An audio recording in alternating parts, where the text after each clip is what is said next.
All right, let's try this again. This is the Leafs Convo for Oak Ridge Ford in London, Ontario, oakridgeford.com. This show is brought to you by a Game 6 win from your Toronto Maple Leafs. 2-0 over the Florida Panthers, sending the series back to Toronto for a final and deciding Game 7. What the hell just happened? I mean, this was playoff hockey tonight. This is the kind of hockey that you have to expect in the playoffs when you have two teams with so much at stake. But the Florida Panthers, after absolutely dominating and embarrassing the Leafs in Game 6, played for the most part in a dominant way in Game 6, but just couldn't get it done. Like, what was the issue there? Is this an indictment against the Panthers not being able to completely finish the Maple Leafs off? Or was this the Maple Leafs digging deep, playing a defensive style hockey, battening down the hatches, taking on the offensive onslaught and taking advantage of the opportunities when they got them? Goals in the third period from Austin Matthews and Max Pacioretty. 2-0 Maple Leafs, their first shutout of the series. Joseph Woll, stellar. Sergei Bobrovsky, for the most part, pretty good, but gave up 2 weak goals. I mean, that shot from Austin Matthews, it was a prayer shot. The angels were on Matthews' shoulders. This is a guy who did not score in the series, has been under so much pressure and under fire, especially over the last 48 hours. And he gets this goal just on kind of a turnover, a pass from Mitch Marner, a shot between the wickets, and it's a goal. It's first of the series at a place where Bobrovsky never gets beaten. Unbelievable. Gregory Seaborn, welcome back, Norm. Yeah, I have no clue what the hell happened. So I just deleted that broadcast for restarting. I mean, these are wild times, guys. I fully expected to be doing a post-mortem with you, a eulogy of the Maple Leafs on Sunday, because Mike and I agreed that there would be no show when the Leafs lost. And here we are, a 2-0 Maple Leafs win in Game 6 down in Sunrise, setting up a Game 7 on Sunday.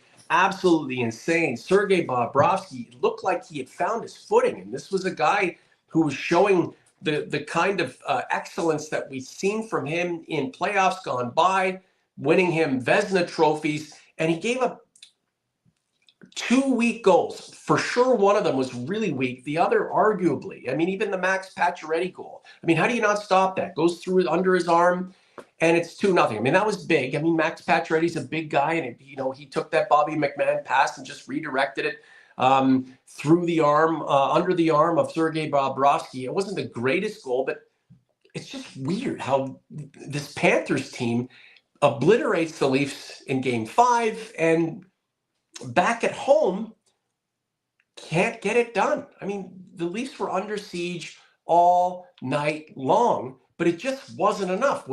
It just wasn't. It's not like what the Panthers were doing was just so overbearing the Leafs were going to break. There was a tentativeness to the Panthers game, and it's just absolutely bizarre. I'm shocked. I'm absolutely shocked that we're going to a Game 7, right? And again, when we were talking about the Maple Leafs' anemic and pathetic effort in Game 5, we were angry and we were frustrated, and we had memories of disappointments gone by. So the thing is, all in the back of our minds, what we were hoping for is that the Leafs would show some life and somehow make it through, just to keep things going, because we've been down this road so far.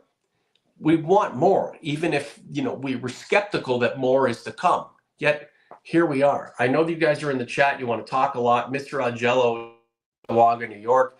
Mike, I don't know what happened with the first go round of the show.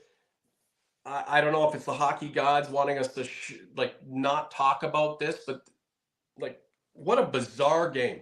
Absolutely bizarre. Playoff hockey, but considering the circumstances and what was at stake, how the hell are we here, and how the hell is there a Game 7 of the series? Good evening. Good evening. Well, anybody who read my blog on Hockey Hot Stove could have expected this, because I'll just read it. It's two short paragraphs. The Toronto Maple Leafs in the Brendan Shanahan era have done one thing consistently, and that is losing in the most excruciating fashion. So one has to ask, what would be the most painful thing for the Leafs to do to their fan base after Game 5 losing 6-1. Win Game 6 in Sunrise, Florida on Friday to extend the series to a 7th and deciding game, just so they could stick the dagger in the back of their fans one more time. From a fan's perspective, the hope has to be spared from getting disappointed once again, but they would have to take that risk if they thought this group genuinely had a chance to win. If this team plays like this on Sunday, they could win the game. Do I think they will? No, because they never have. They've come back from 3-1 in series before. They've had great goaltending from Joseph Wall or Ilya Samsonov or Jack Campbell, whatever. It's Game 7. It's now getting here is, what they did getting off the mat was impressive. There's enough. We can go through this game, and there are players that I could single out for, plaudits. But it's all about Game 7. Now they had to get to Game 7, but it's all about Game 7. And if they don't win that, then they're the chokers that we thought they were. This is the Leafs Convo for Oak Ridge Ford in London, Ontario, oakridgeford.com. This show, we are talking about a Leafs team that is still alive. If you're not surprised, you are absolutely lying. Sean Robertson, anything can happen now, Norm. What's the chances of them laying 2 eggs at home? The chances are pretty damn good, Sean. Pretty damn good. What do you think, Mike? Well, let's just look at what they did tonight and see. They blocked a ton of shots. They knew they had to protect the house. Yes. They had a really good first period. They were physical. They responded. They kept the Panthers to the outside most of the time. They weathered that second period storm because the long change was giving them a lot of problems. And there were like 2 or 3 instances where the Panthers had the puck in the Toronto zone for over a minute, and they're going around. Albert, go fuck yourself. Tell him, Mike. Tell him, what the hell are you saying that is so incorrect? Get the hell out of here. Jesus, give me a break. It's like I've been watching this team for most of my life, and I've covered this team through the Shanahan era. When have they come through in a Game 7 or a deciding game? Yeah. Never. I hope that they do, because I'd like to see some of my friends who are Leaf fans have a chance to celebrate this team that is a very talented team. I just don't know whether they can do it. Now, I give them a ton of credit. After that Game 5 was a horrible performance, and they got off the mat and they played wonderfully. Now, the funny thing is, Norm, we wouldn't be talking about this way had they won Game 5 2-0 like they did tonight and then lost 6-1. You would have said, okay, Florida defended the house, they rallied, and now it's Game 7. But the way it turned out opened this team up to so much criticism, and they deserved it. Yep. Like the content, subscribe to the channel, guys. 5,000 plus views on our last show. Amazing. Thank you so much. The deeper we go, the more views we get, the more we can interact. And I'm really surprised that we're talking about a Maple Leafs team that still has a chance to win this series right now. And OG's Converse, if you're not surprised too, you're lying. You know that. We were all down and out after Game 5, and we had every right to be. There was no fight from that listless team that lost in front of 19,500 people at Scotiabank Arena, many of whom paid thousands of dollars for their tickets. It was disgusting, yet here we are. Is this more about the Maple Leafs showing that they have some fight in them and proving that tonight? What about the Florida Panthers, Mike? Is this an potential indictment of them not being able to put the Leafs away? And maybe, just maybe, whether we want to admit it or not, there are some cracks in the armor here. I mean, 2 long playoff runs deep into a second-round playoff series in 2025, Mike. How did the Panthers not put the Maple Leafs away, especially after taking a stranglehold on the series in Game 5? Well, and remember, this is a team that was up 3-0 in the Stanley Cup final to Edmonton And if that lead evaporated, it went 3-3, and then they won in Game 7. Right. So, them not, they lost. I think they lost a couple games at home to Edmonton in that Stanley Cup final. They're not as good a team as they were last year. They're different, but they're still great. And they can very easily, folks. And I'm not saying this because I'm getting some Schadenfreude type pleasure in it. I'd like to see the Maple Leafs win. This is a tough opponent. At the end of the game, okay. I'll hold that off for a second. Let me just single out a few players that I thought were fantastic. Mike, before you do that, and I hate interrupting you, I watched the last show back, and I felt like I was interrupting you a lot, but we both have a lot to say, and we don't know how much longer we're going to get a chance to say it based on the way the Leafs played in Game 5, and who knows. Just the game stats. The Panthers outshot the Leafs 22-17. The Leafs on the face-off dot, phenomenal. About 61.5 percent wins out of 100%, which was amazing. The Florida Panthers 0 for 4 on the power play. They had their opportunities. The Leafs 0 for 2. The Panthers out-hit everybody, 58-35. Block shots, you mentioned that, 31-10 for the Maple Leafs. They had to clog up lanes, get in front of everything, especially late. Desperation, right? There was a sad desperation to Game 5. This was an emphatic, purposeful desperation in Game 6. The Leafs gave the puck away 12 times, the Panthers 8 times. The Leafs took it away 6-5. So when you just look at the stats, this is a playoff game. It's a playoff game, but only 22 shots against for the Panthers. Like, I can see the Leafs, the way they played in Game 5 and how it just, ineffective their offense was. I can see that trend continuing. But what happened to the Panthers tonight? Well, the Leafs did a Carolina Hurricanes on them. They clogged the front of the net. They blocked. I wonder how many. It was only 22 shots on goal, but I wonder how many shot attempts. There was like 70 because they were trying to get it to the net. They just couldn't get through Tanev and all the forwards blocked. This was desperation time for the Leafs. Yeah. Okay.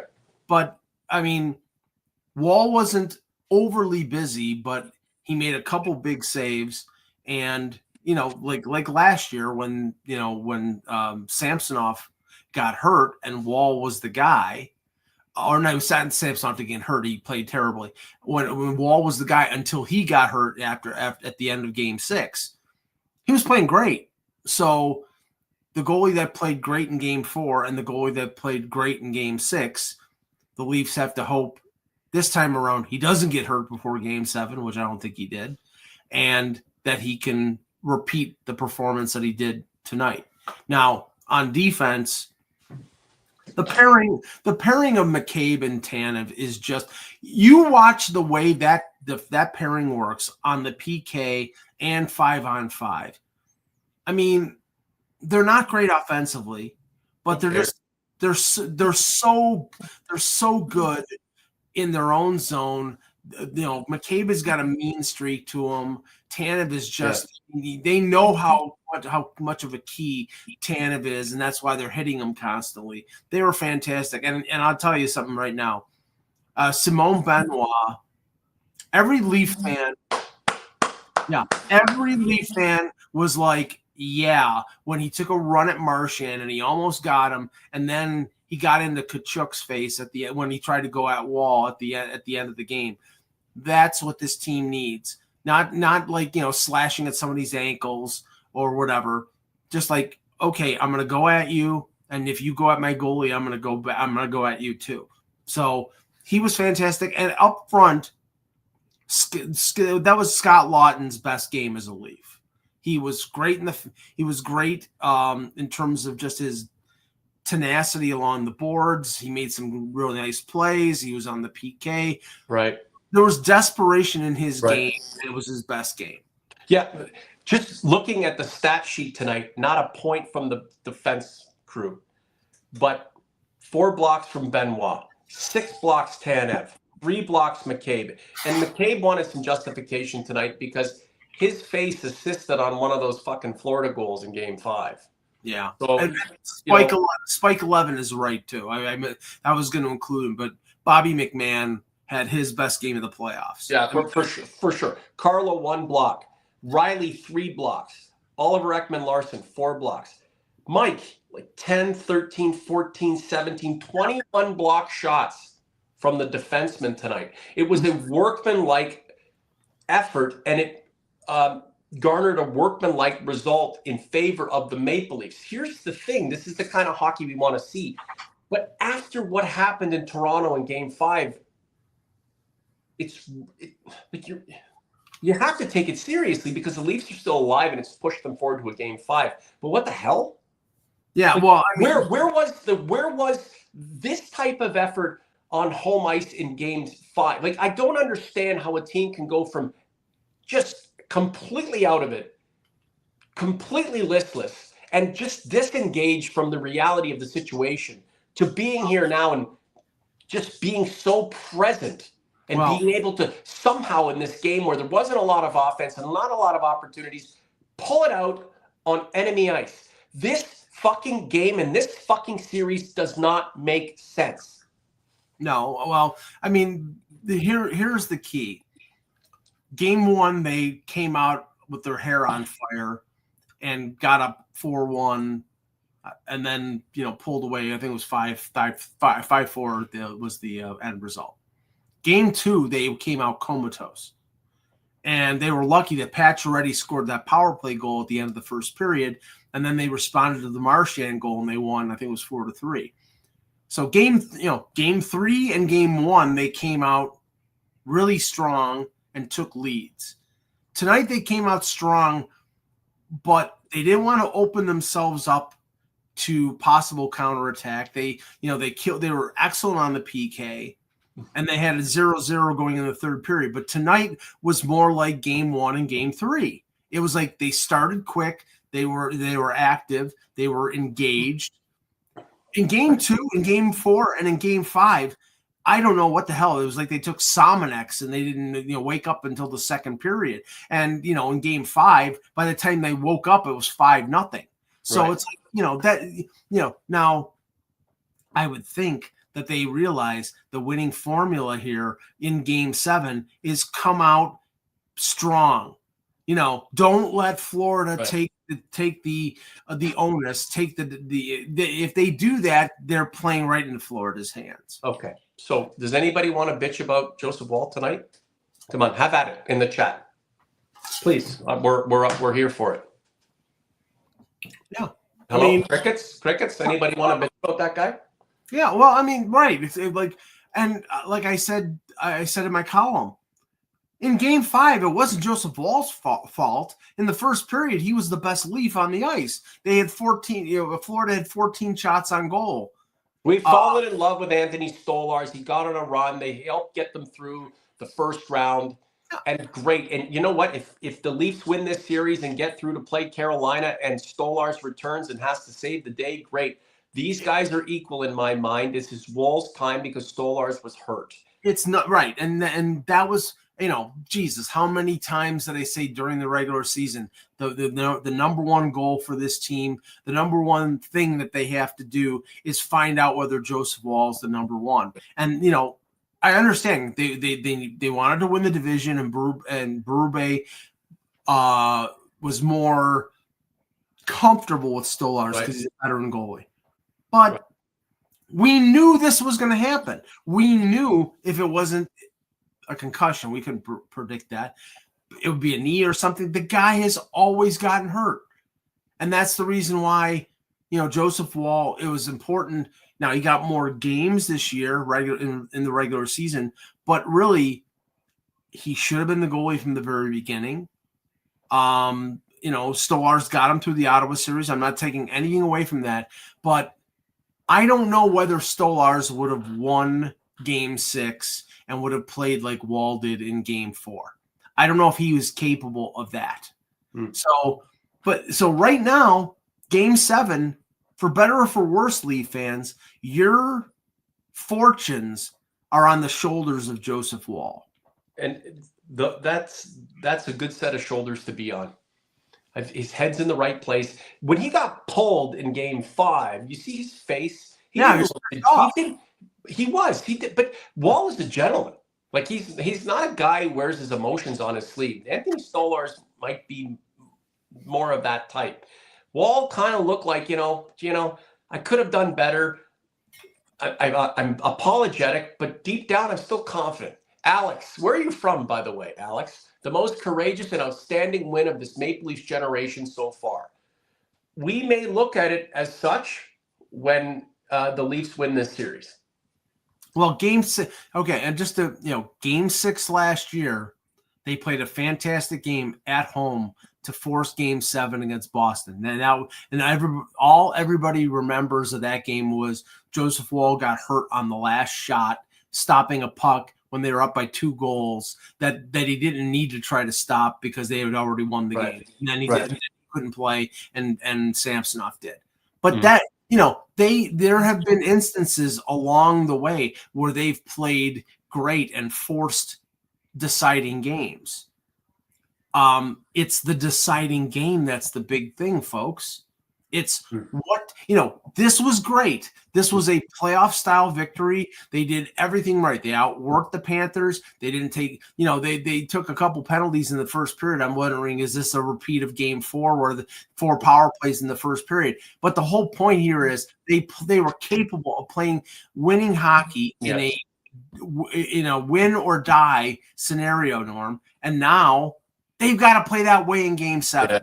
Yeah, this was a playoff game. It's just where in the timeline and chronology of the series it's placed makes no sense, especially after what happened in Game 5. It really doesn't make any sense. Bob, I was hoping this could have been our 91 North Star moment. I don't know. I don't know what Bob is referring to. Do you? No, I mean, are you talking about the 91 Stanley Cup final when Lemieux walked around? Was it Sean Chambers? You have to clarify there because Bob, I don't recognize your name. Thanks for joining us. If this is your first time, so I'm just going to go through. I'm not going to rip you like the guy who told me to go fuck myself. So there you go. What's that? I said I'm not going to rip on this guy because he, not unlike the other guy who basically told me to go fuck myself. Mike, I run the channel. On a daily basis, people are telling us to go fuck ourselves. Yeah, there's a lot of people I don't tell you about. My response is like this. There you go. So yeah. Okay. Real quick. Okay. So just looking, again. Okay. So this was nothing deep into the third period. It could have really gone either way. I'm going to ask what the hell happened to Sergei Bobrovsky, the guy who seemed to find his game, because both of those goals were pretty weak, especially the first one. But Max Domi gets an assist. Here's a guy who's been under fire. Mitch Marner, defensively, great game. Offensively, it's just like the rest of the guys. The Panthers are just so suffocating. But that was a nice little dish to Matthews. That was an old school play. That's a midseason play against the Buffalo Sabres, a little dish. Matthews goes in like a nasty wrister. The Leafs are leading. It's a nice goal. That was not Matthews' best shot, but Bobrovsky, who's really tough to beat between the pads, let one go betwixt the wickets. Well, it was a patented Matthews play in the sense that he does what he does all the time. That was a 72-mile-an-hour shot. I know. But the thing is, it wasn't his powerful snapshot. It was pull it in, change the angle, and he slid it through his pads. Right. You'll take it. I mean, right now, you'll take anything from this guy because he's been struggling. So, and the second goal, the funny thing was they showed on the replay, Domi fanned on the pass, but it still got to McMahon. And then McMahon feathered that pass to Pacioretty. And for those people who are like, Max Pacioretty, what is he doing in the lineup? Oh my God, you got to put Nick Robertson in. He's been one of their best forwards since he's been inserted in the lineup. It took him a game or two because he had been sitting out for so long.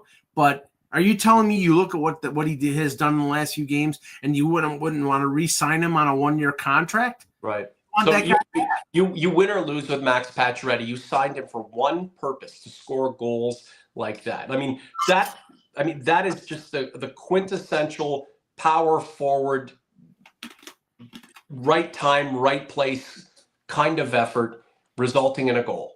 Right? Go to the net, take a pass, just a little redirection underneath the arm of Sergei Bobrovsky. And talk about, and Gregory has a good point here. Talk about something, playing out of character. Max Domi is not a good defensive player. He's not. Tonight, he'd made 2 or 3 plays that were fantastic. One where he dove to deflect the puck away from, I think it was Verhaeghe who had a wide open net. It was either Verhaeghe or Reinhardt. But, that's not his strong suit. But all hands on deck in this situation. And you had to do that, and they were able to do it. Now, Sunday, oh boy. Look at Domi. Domi is tantalizing. He looks like an offensive version of his father a lot of times. And then he does stupid stuff where he evaporates and then reemerges. And that's the story of his career. When he looks back on it, we can talk about there were real amazing Domi moments, and then the moments in between were pretty lackluster. And that's the thing about him. Right? I couldn't believe the stat that they read off that in this series he's got 7 minor penalties. 7. And they were saying it's surprising that he didn't get benched. But the way he played tonight is the reason he didn't, because Berube believes in him and he played an excellent game. How often did Berube bench anyone this season? Nick Robertson was the one he benched. And sometimes on defense, you had Philippe Myers come in. They moved things around a little bit in the bottom pair, and then they settled on Benoit and OEL. And again, Benoit is, this is a guy who was picked up off the scrap heap from Anaheim. Right. And then he paired with McCabe, and he was really good. And now he's settled in with Ekman Larson, and that third pairing has been excellent. Yeah, for sure. I'm shocked, Mike. I'm absolutely shocked. I had baseball practice tonight. We have our first game of the season tomorrow. Practice went to 8:20, and I told myself I would turn on the truck and I would, wouldn't even look at the score on the Sirius satellite radio channel that was broadcasting the game. I would just listen to hear what Joe Bowen had to say about the game and give up me the score. When he said it was 0-0, and this was 10, 15 minutes into the game, I thought, okay, well, maybe we're on to something tonight. And I jumped on it. I had to, because I'm like you guys, OG's conference. We've just been down this road so many times. The disappointment is just, it weighs on you, and it just eats at you. And I just didn't want to go through a slaughter fest in Game 6. That's what I expected, especially after Game 5. I don't know how you can think any other way. That was the disgusting display of hockey in Game 5. And anyone suggesting that it was all part of a contrived plan for the Leafs to take it to Game 6 and then on to Game 7 is out of their fucking minds. That was just really bad. And it's just the sadism of this team to hurt the fan base the way it does, only to come back and do something that offers hope. Like the ups and downs, Mike. I know that's part of the playoffs, but losing late and fighting to the final buzzer, to the final whistle. Right. That's what I'm expecting. Not to completely just lay down your sticks and let the opposition overrun you, only to come back and fight to make it a series and push it to Game 7 on the road. Well, it's absolutely bananas. Game 5 was an example of a team quitting. It was. I'm sorry. Right. Exactly. It was an example. How are we here? How are we here, Michael Augello? Because that is not this team. Now, if they do it again in Game 7, then yes, it is. But they're capable of so much more. Remember, this is a team that reassembled the blue line. Now they've got Carlo and Tanev on the right side. They've got 3 excellent pairings. Are all these guys back next year? Yeah. Oh, God. Everybody. Nobody. Okay, that in and of itself makes me excited for 25-26. Mary Jane, Patches is the key to the cup. He might be one of the keys. I'm wondering what he was thinking of Game 5. I mean, he's been a part of a lot of teams that have gone on deep playoff runs. I mean, how many 3-goal series has he had? He doesn't have a cup. I know, but I'm saying he's been on a lot of playoff runs. Yeah, Vegas, Montreal, yeah. Right. What was he like? I mean, it was weird because even a guy like that seemed declawed in Game 5, like just dejected. For a guy who's got who might be playing his last few weeks of NHL hockey. How do you think he felt in Game 5? It could have been very easy for this team to just fold up. It could have been very easy for them just to say, we can't do it. They didn't do that. But again, tonight means nothing if they don't do what they did. I'm not saying they have to win. I'm not saying play the same way that you did in Game 6, and you have a good chance to win. I was at Scotiabank Arena for that Game 7 against Tampa Bay when Stamkos didn't kill him. Nikita Kucherov didn't kill him. It was friggin' Nick Paul, who's a good player, don't get me wrong. But it was Nick Paul that scored both goals. I think it ended up 2-1. So, this team with their star players not coming through, Matthews came through tonight. Everybody's got to be balls out. Everybody's going to be blocking shots. You've got to have to match the work level of the Panthers because the Panthers are not going to take Game 7 off. I can't imagine Paul Maurice will sleep well if the Leafs pull this series out and beat them, right? And, hey, Austin Matthews has to thank Sergei Bobrovsky because that was a weak-ass goal from a future Hall of Fame goaltender who seemed to find his stride. But isn't that exactly the type of goal a player who's struggling needs? Yeah. Right. And time ran out. Max Pacioretty sealed it. And that wasn't a bad goal. That was the Pacioretty goal was on the right. That's I'm saying that's not the easiest goal to stop. No. But again, Bobrovsky's had some really shitty moments in this series. And here's the thing: the Leafs were 1 goal away from going up 3-0, and the Panthers were 1 goal away from winning the series in 6. Neither team was able to capitalize. So it's just basically even Steven, despite what we saw in Game 5. And it's just, considering the disappointments that we've had with this team over this current generation, with the Matthews, Marner, Tavares, Riley, and Nylander. Game 5 is just a reminder of how inept this team can be when push comes to shove and when it really matters. Yet we are here. So are you advising fans to keep that in the back of their minds to help us soften the blow when the Leafs lose in Game 7? Or would you advise fans to just forget everything we've seen so far through 6 games and focus on Game 7? Last word to you. If you're talking, please, Maple Leaf fans have enough scar tissue. Prepare for the worst, and if the best happens, you're overjoyed. But go into Game 7 thinking they're going to lose because they have been, and they do. And if they win, great, then you're overjoyed. But if they lose, then you're prepared for it because you thought they were going to lose. So if this was a Panthers combo, what would you be saying about Game 7?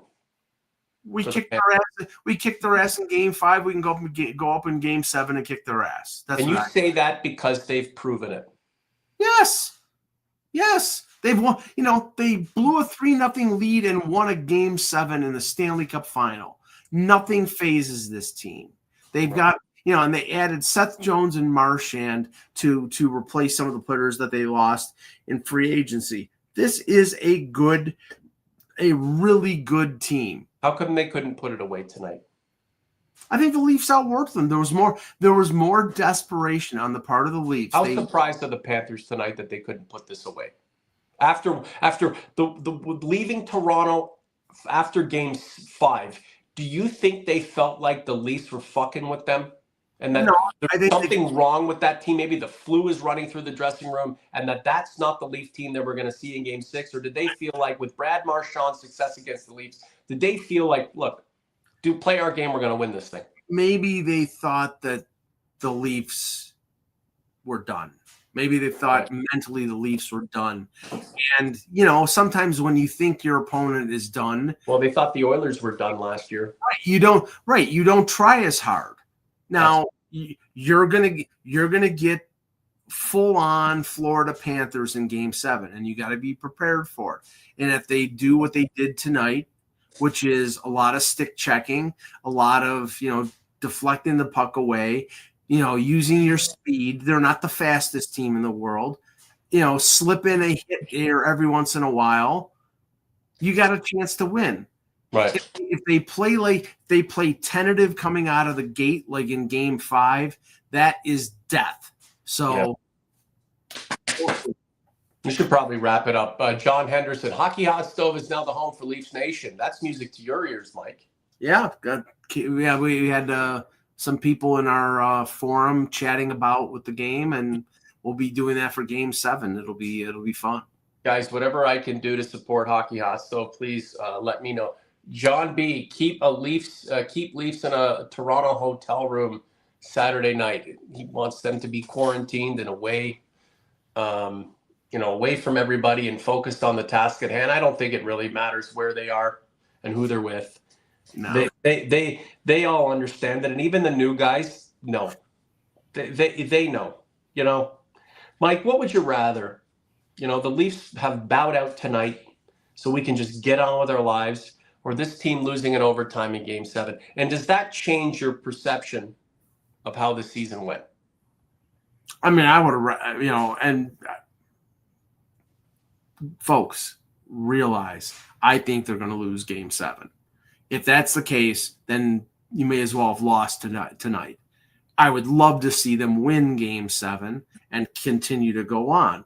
But like I said in my column, this is you're setting up the most painful type of loss. Is Game 7 on home ice. You expect them to win. You expect them to show up, and then they don't. And they've done that before. They did that, it was in the bubble, but they did that against Columbus. Yeah. They did that against Montreal. They did that against Tampa. So again, right. Show me, prove me wrong. And if you want to put it into historical perspective and just kind of weigh out the odds of things. If the Leafs make it through, guess who they face in the conference final? Freddie Anderson. Yeah, well, Freddie Anderson and the Carolina Hurricanes. And which team came back from a 1-0 series deficit to beat the Leafs the last time Toronto was in a conference final? The Carolina Hurricanes. And if I'm looking at this as a betting man and just someone who views things existentially and the odds and just the spiritual aspect of hockey, Mike, I think the Edmonton Oilers are going to win the Stanley Cup this year. The reason being, Mike, they were a win away from winning it last year, coming from behind, down 3-0 against Florida. They just fucking waxed Las Vegas. Now they're going to be up against it in the conference final, and the goaltending situation is tenuous. But you know what? They've got the best player who may have ever lived on their team.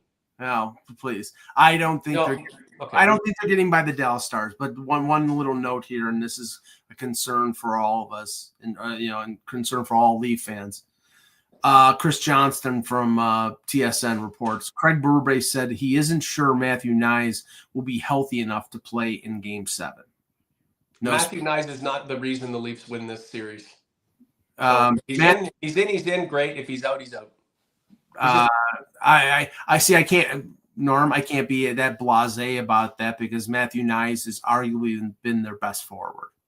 So if he's not in the lineup, that's going to affect. I'm just Just telling you, like So now. Nick Robertson draws in and scores the series winner.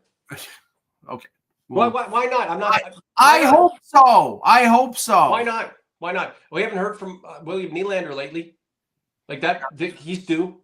If Matthews scores that goal, it's just all he needs is one, like a little bloop, and then what comes next? A blast. Mm-hmm. So there.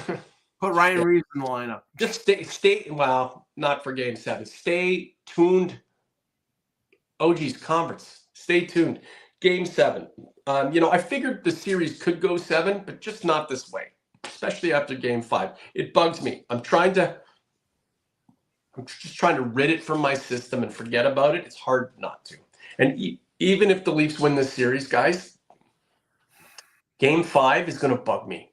It really is. Like, seriously, where we got Kyle Lloyd. Exactly, Norm. We got the big dogs to carry the team without Nyes for a game or two. Listen, I love Matthew Nyes, and I've heard some of the chirping on social media about Nyes being more important than Mitch Marner. And again, he's the player of wax, Mike. He's the guy. Through the lineage of players with size and speed and skill and bravado and fists. Who have spawned from the likes of Lindros and Clark and all these kinds of guys. He's today's a Brady Tkachuk kind of player. So yeah, for sure. But at the end of the day, I mean, the game goes on. The puck's going to be dropped, and you've got 60 minutes to figure it out. If you can't, and it's tied, you go longer. Matthew Nyes will not determine whether the Leafs go through to Game 7, right? And even if Austin Matthews were out or Mitch Marner, I mean, they've been kind of blah throughout the series. It's going to come down to hard work, Mike. Did Nyes score any goals tonight? No, absolutely not. My lights are going out because my computer's dead. We should probably end the show. Mr. Augello, thanks so much. I appreciate you very much. Good luck at hockeyhotstove.com over the next couple of days, trying to manage all the lunatics who are coming in and out of that project. We've got your back. OG's Conference, like the content, subscribe to the channel. So we have Saturday to chill and get excited for Sunday's Game 7. Mike, are we still doing a spectacular, or do you want to wait till after?